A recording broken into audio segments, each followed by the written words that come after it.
2023-25 third সেমিস্টারের জন্য যারা প্রস্তুতি নিচ্ছেন আপনাদের বলে রাখি, আপনাদের থিওরি এক্সাম মে মাসের থার্ড উইকের দিকে হওয়ার সম্ভাবনা আছে। মে মাসের থার্ড উইকের দিকে আপনাদের থিওরি এক্সাম হওয়ার সম্ভাবনা আছে এবং প্র্যাকটিকাম এক্সাম বা যেটাকে আপনারা বলছেন ফাইনাল টিচিং, সেটা কিন্তু অনেকটা সময় লাগবে এবং সেটা এপ্রিল মাসের ফার্স্ট উইকে পর্যন্ত যাবে।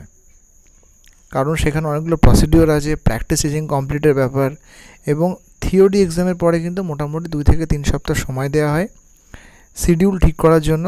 তারপরে কিন্তু ফাইনাল টিচিং বা প্র্যাকটিস টিচিংয়ের যে এন্ডিংটা, অর্থাৎ একজন এক্সটার্নাল আসেন এবং আপনাদের পরীক্ষা নেন এবং আপনাদের এলডিগুলো এভ্যালুয়েশন করে মার্কস দেন, সেটা কিন্তু একটু সময় সাপেক্ষ এবং একসঙ্গে কিন্তু 100 জনের যে পরীক্ষা সেটা হওয়ার সম্ভাবনা কম।